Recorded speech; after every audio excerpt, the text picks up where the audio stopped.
हरे कृष्णा। हिंदू धर्म में एकादशी का व्रत महत्वपूर्ण है। प्रत्येक वर्ष 24 एकादशियां होती हैं। जब अधिक मास या मलमास आता है तब इनकी संख्या बढ़कर 26 हो जाती है। जया एकादशी, जो कि माघ मास के शुक्ल पक्ष की एकादशी तिथि है। इस विषय में भगवान श्री कृष्ण कहते हैं कि माघ एकादशी, जो कि जया एकादशी कहलाती है, अत्यंत पुण्यदायी है। इस एकादशी का व्रत करने से व्यक्ति निज योनि जैसे भूत, प्रेत, पिशाच की योनि से मुक्त हो जाता है। जया एकादशी के दिन सुबह जल्दी उठकर भगवान विष्णु का ध्यान करें और व्रत का संकल्प लें। स्नान ध्यान करने के बाद मंदिर में एक चौकी पर भगवान विष्णु की मूर्ति या तस्वीर की स्थापना करें। साथ में माता लक्ष्मी जी की भी स्थापना करें। अब भगवान विष्णु को चंदन का तिलक, मौसमी फल फूल, तिल और धूप दीप अर्पित करें। इसके बाद श्री विष्णु सहस्त्रनाम और श्री नारायण स्तोत्र का पाठ करें, भगवद गीता का पाठ करें, मंत्रों का जाप करें और व्रत की कथा का पठन या श्रवण करें। फिर सारा दिन उपवास रखकर, हो सके तो रात्रि जागरण करके एकादशी के अगले दिन यानी द्वादशी तिथि को ब्राह्मणों को भोजन कराएं। अपनी सामर्थ्य के अनुसार उन्हें दान दक्षिणा आदि दें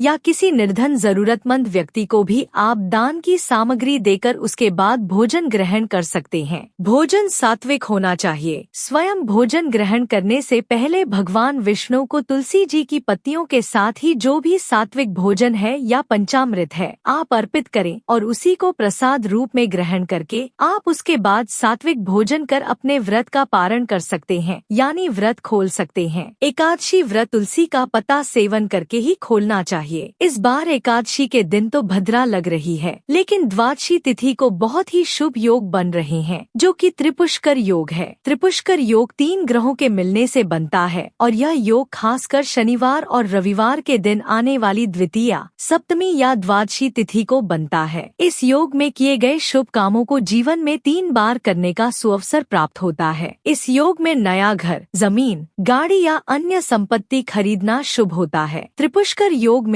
किसी भी काम को करते समय खास सावधानी बरतनी चाहिए, क्योंकि इस समय किए गए कामों का फल 3 गुना मिलता है। इसलिए इस दौरान कर्ज लेने से बचना चाहिए। साथ ही वस्तुओं को बेचने या कर्ज देने से बचें। कीमती वस्तुओं को खोना इस दौरान बहुत ही अशुभ माना जाता है। 3 गुना लाभ मिलने वाले इस योग के दौरान धन संबंधी शुभ काम करने चाहिए। पूजा पाठ, दान या फिर धार्मिक यात्राएं करना शुभ हो सकता है। कीमती चीजों की आप खरीदारी कर सकते हैं। इस योग के दौरान जमा किया हुआ पैसा भी आपके लिए शुभ फलदायी हो सकता है और भविष्य में आपका बैंक बैलेंस बढ़ने की संभावना ज्यादा होती है। त्रिपुष्कर योग में कभी भी कर्ज लेने से बचना चाहिए, क्योंकि अगर इस योग में कर्ज लिया जाता है तो वह जीवन भर चुकाने में बहुत मुश्किलें आती हैं, या कभी कभी ऐसा होता है कि जीवन भर कर्ज में ही डूबे रह जाते हैं। और अगर इस योग में किसी को मन, वचन और कर्म से कोई दुख पहुंचाया जाए, कोई हानि पहुंचाई जाए, तो उसका परिणाम भी स्वयं ही जीवन में 3 बार भोगने को मिलता है। अब जानिए एकादशी व्रत की तिथि, शुभ मुहूर्त और भद्राकाल के समय के बारे में। साथ ही आप जानेंगे भद्रा का वास इस बार कहाँ रहेगा। इस बार माघ शुक्ल पक्ष की एकादशी तिथि 7 फरवरी शुक्रवार रात 9:02 से प्रारंभ होगी और एकादशी तिथि समाप्त होगी 8 फरवरी शनिवार रात 8:15 पर। ऐसे में हिंदू पंचांग के अनुसार इस बार जया एकादशी व्रत 8 फरवरी दिन शनिवार को रहेगा। 7 फरवरी शुक्रवार को दशमी तिथि के नियमों का पालन किया जाएगा। ब्रह्मा मुहूर्त सुबह 5:30 से 6:18 तक रहेगा। प्रातःकाल पूजा मुहूर्त सुबह 5:47 से 7:05 तक। राहुकाल सुबह 9 बजे से 10:30